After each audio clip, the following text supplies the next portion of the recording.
Capítulo 5. Dos obras cumbres. Sí, a Leonardo da Vinci no le faltaban encargos, y él se dedicaba con verdadero entusiasmo a todos ellos. El arte le apasionaba, y encontraba el mismo placer dibujando a carbón un rostro cualquiera, como por casualidad en la calle, que pintando un mural de dimensiones gigantescas. Todo era hermoso, y todo salía perfecto de sus manos. Pero Leonardo da Vinci acariciaba dos ilusiones, dos sueños, dos realizaciones que debían colmar sus anhelos artísticos. Iremos por partes. Desde hacía años se había proyectado el hacer una estatua que perpetuase la memoria de Francesco Sforza, padre de Ludovico y creador de la dinastía. Es la estatua de la que habló Leonardo en la carta de presentación que escribió al duque de Milán. El moro había concebido la estatua de modo que presentase al héroe a caballo. Hizo publicar su idea, que se divulgó por todo el milanesado y más allá de sus fronteras. La obra estaba imaginada de manera tan singular que no se encontró ningún escultor capaz de realizarla. Tanto y tanto se llegó a hablar de la futura estatua que el pueblo, al referirse a ella, la llamaba el Coloso. Pero la estatua, a pesar ya de su fama, llevaba camino de no ser nunca una realidad. Llegado a este punto, se presentó Leonardo da Vinci en la corte de Ludovico el Moro con sus audaces y geniales ideas. ¿Era él el más preparado para realizar, al final, la importante obra? No cabía duda de que sí. Él mismo lo dijo en su carta. Y el duque de Milán debió confiar en la empresa, porque se apresuró a hacer el encargo al artista florentino. Ni qué decir tiene que Leonardo, al margen de todo el trabajo que se acumulaba, comenzó a trabajar febrilmente en la realización del Coloso. En esa estatua cifraba entonces todos sus anhelos e ilusiones. Siempre siguiendo sus normas, estudió tan detalladamente la anatomía de los caballos para modelar con toda fidelidad el corcel, que escribió, como resultado de los conocimientos adquiridos, un tratado completo sobre dicha anatomía, que es un perfecto modelo. Proyectó la estatua de dimensiones colosales, el caballo, lanzando a galope tendido y pisoteando al enemigo derribado, debía medir 7 metros de largo. En cuanto a la estatua en su totalidad, debía tener más de 7 metros de altura. Además de los estudios anatómicos, imaginó nuevos modelos de arreos ecuestres, hizo diversos croquis y multitud de maquetas pequeñas. «Es magnífico, Messer Leonardo», exclamaba entusiasmado el duque, cada vez que le mostraba un nuevo diseño. «Esto avanza tal como yo había imaginado. Esta estatua os dará gloria, podéis estar convencido». El trabajo era de titanes. Baste decir que Leonardo tardó más de 11 años en acabar el modelo. Fue en el año 1493 cuando por fin la estatua construida en yeso pudo ser instalada en el patio del castillo ducal, a fin de que todo el mundo pudiese admirarla. Precisamente por aquellos días se organizaron grandes fiestas en honor de los embajadores austríacos que llegaron a Milán para acompañar a Viena a Blanca María Sforza, prometida del emperador Maximiliano. Las gentes se hacían lenguas de obra tal colosal. Alababan a Leonardo y al propio duque por alentar con su protección algo que daría esplendor a la ciudad. Ludovico estaba muy satisfecho. Pero aquello era solo el principio, la estatua debía fundirse en bronce, y el artista florentino pidió nada más y nada menos que 100.000 libras de material. Las arcas del tesoro no estaban tan repletas como para permitirse el lujo de hacer un gasto semejante. Así es que la estatua se tuvo que conformar a seguir siendo de yeso, mientras el tesoro ducal no permitiera la adquisición del bronce necesario para fundirla. Pero Leonardo ya era el artista predilecto en todas partes, y no le faltaron encargos interesantísimos. Uno de ellos había de darle la fama en la pintura como el Coloso en la escultura, o tal vez más. Se trataba de la célebre Cena. Los hermanos de Santo Domingo del convento de Santa María de las Gracias le pidieron que pintara un mural en el refectorio. Sus proporciones habían de ser también gigantescas y debía representar el cenáculo. Le agradaba tanto el encargo que puso en él todo su corazón e ilusiones. Tardó en prepararlo. Leonardo trabajaba con fundamento y luego tardó también varios años en realizar la obra, dejándola al fin sin terminar. De madrugada, cuando el sol comenzaba a salir, el artista salía de casa para ir al refectorio del convento, y allí estaba, pintando sin cesar, durante todo el día mientras había luz, sin acordarse de comer y beber. Pero tras esta fiebre creadora permanecía varias semanas sin tocar los pinceles. Mas no por ello dejaba de examinar su obra, de pie sobre la tarima, durante 2 o 3 horas. Otras veces, a mediodía, cuando el sol estaba en lo más alto y el calor apretaba de veras, abandonaba la tarea que estuviese realizando en casa y corría al convento como arrastrado por una fuerza irresistible. Al llegar, subía a las tarimas, daba 2 o 3 toques y se volvía a marchar, olvidándose de nuevo de la Sagrada Cena durante varios días. Desde luego, Leonardo da Vinci era genial en todas sus reacciones y obras. El cuadro era una auténtica maravilla. Dio tanta majestad y belleza a las cabezas de los apóstoles que dejó sin terminar la de Cristo. No creía poder comunicarle aquella divinidad celestial que se requería para su imagen. Pero esta obra, a pesar de haber quedado sin concluir, ha sido siempre venerada tanto por los milaneses como por los extranjeros amantes de la pintura. Leonardo quiso expresar, y logró hacerlo, aquella sospecha que había entrado en los apóstoles al querer saber quién era el que traicionaría a su maestro. Así puede verse en el rostro de todos ellos el amor, el temor, el enojo o el dolor de no poder comprender la intención de Cristo, y por el contrario, en el rostro de Judas se adivina la obstinación, el odio y la traición. Además, en cada uno de sus detalles, el cuadro demuestra un increíble estudio y un cuidado excepcional. Incluso en el mantel se imita el trabajo del tejido de tal modo que parece auténticamente real. Como es lógico, con tanta perfección y tan extrañas rachas de trabajo o descanso, la obra avanzaba muy lentamente. Y a propósito de esto, se cuenta que algo demuestra el vivo ingenio de Leonardo.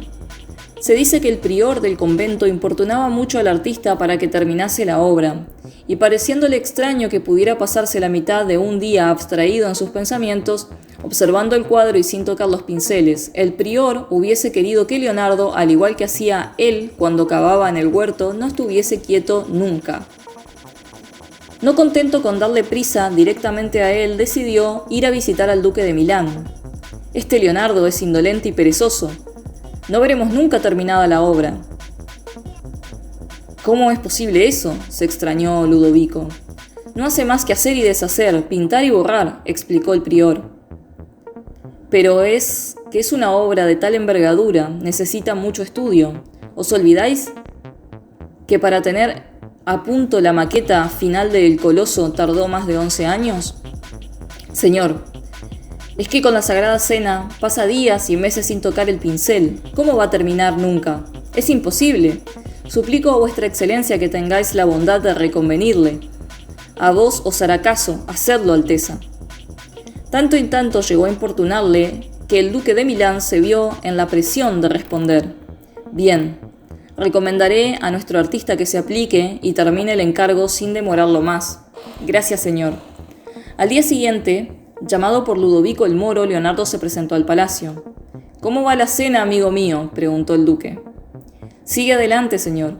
Confío en que pronto vuestra serenidad podrá admirarlo, repuso el artista. Así lo deseo, Messer Leonardo, porque los dominicos se quejan de que al cabo de tantos años no pueden disponer de la sala donde estáis trabajando, dijo discretamente el duque. Leonardo da Vinci se sintió herido en su amor propio y con gran rapidez replicó: no soy libre de mi tiempo ni de mi inspiración. Suplico a vuestra excelencia que me dispense de cargo tan penoso, confiándolo a otro artista más aplicado que yo. No os enojéis, Messer Leonardo, apresuró a decir el duque.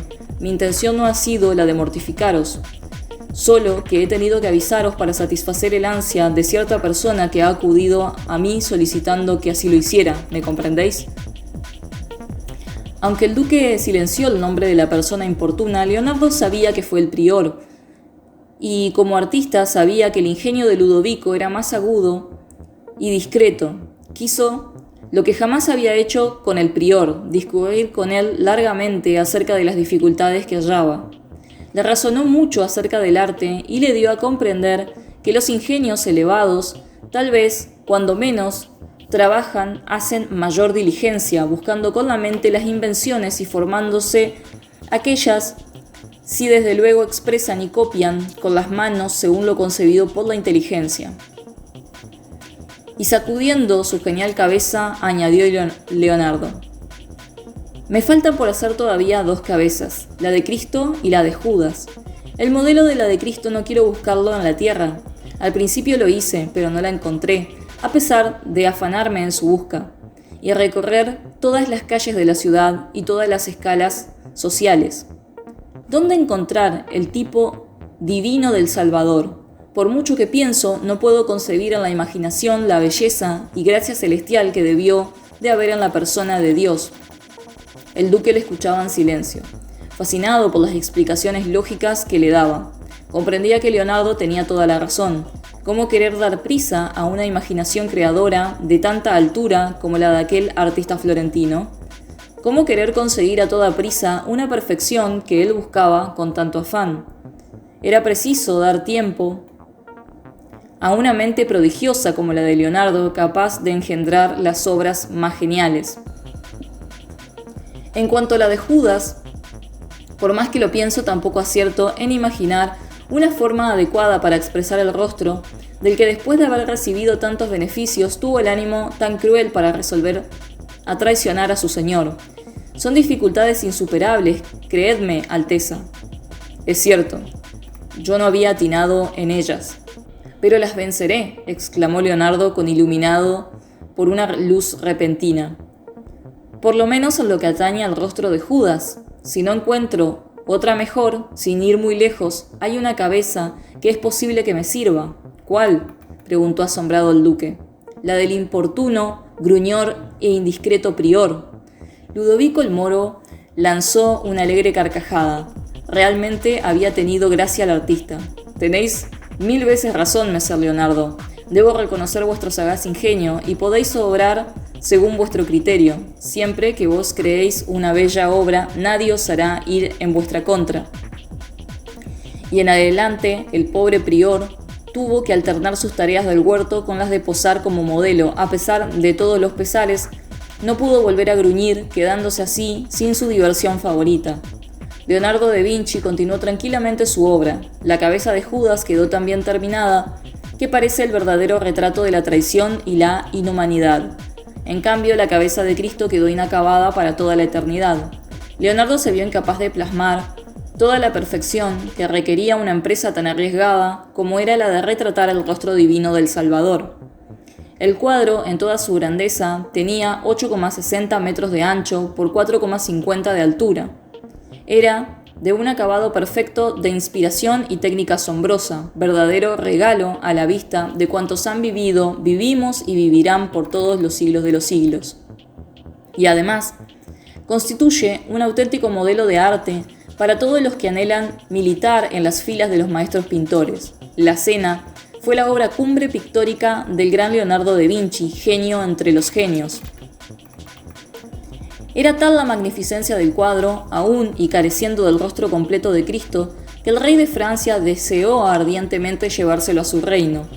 Probó por todos los medios si hallaba arquitectos que con trabajos de maderamen y de hierro lo pudieran armar de tal manera que pudiesen ser trasladados sin daño alguno. Y era tan fuerte su deseo que no reparó en el cuantioso dispendio que ello le reponía. Pero todos sus afanes se estrellaron contra la realidad. El cuadro estaba pintado en una pared y ninguna fuerza humana, ningún ingenio era capaz de arrancarlo de allí y trasladarlo. Así que el rey francés se quedó con el deseo y la última cena quedó para los milaneses. El coloso y el cenáculo, ambas ambiciosas de concepción y ambas inacabadas, fueron 2 obras cumbres del genial Leonardo da Vinci. Ambas surgen de su propia fuerza, de entre las muchas obras, casi todas sin terminar, que realizó a lo largo de su vida. Ambas fueron el compendio de audaces técnicas y extensos conocimientos, que en el artista florentino nacían espontáneos de su fecunda inteligencia. Hasta aquí llegamos por hoy. Podés ayudar a este canal a través de Mercado Pago. No olvides suscribirte, dejarnos tu like, porque de lo contrario una obra va a ser vandalizada por un colectivo ambientalista. Nos estamos viendo, hasta la próxima.